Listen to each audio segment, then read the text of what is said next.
Comme chaque matin, des dizaines de résidents de Souris font leurs courses au magasin d'alimentation de la municipalité.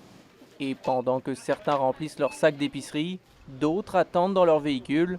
L'accès au magasin leur a été refusé. Bon, on est sorti, mais quand on est rentré au magasin, c'est là qu'ils nous ont demandé d'où qu'on venait, puis avoir une preuve pour savoir si on rentre ou non dans le magasin. Car à Souris, ils sont quelques Québécois à se présenter à ce magasin lors des journées de traversée. Un nombre très limité mais qui inquiète une partie de la population ainsi que son gérant.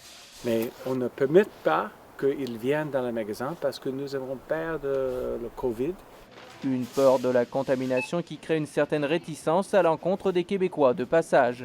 Je dirais, il n'y a pas une réticence, mais ils veulent pas qu'on rentre dans leur quotidien. Par rapport à la Ouais, COVID. c'est normal. Par rapport à tout ce qui se passe partout, ils font bien de garder ça comme ça.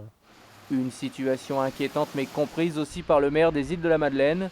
Jonathan Lapierre demande plus de compréhension. Comme celle des îles Souris sont des liaisons historiques importantes et il faut les maintenir. Dans le contexte de la pandémie, je pense que l'utilisation est réduite à son minimum pour le moment et on se doit, là, de part et d'autre, de collaborer.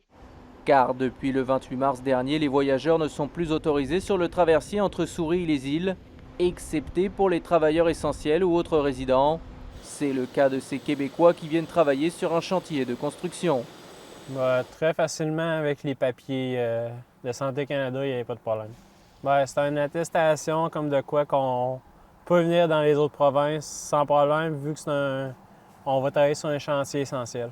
Un laissez-passer vital pour les Îles-de-la-Madeleine, une situation acceptée sans problème par les autorités sanitaires de l'île du Prince-Édouard. It is similar to an islander who may be in Nova Scotia who needs to get home to Prince Edward Island. They need to travel through New Brunswick to get there. Et afin d'apaiser la situation et d'aider la dizaine de passagers en partance pour les îles, le gérant du principal magasin d'alimentation propose dorénavant la livraison de nourriture au volant. Mais nous continuerons de donner le service et des gens qui voyagent des îles de Madeleine. Prenez des choses à ton voiture.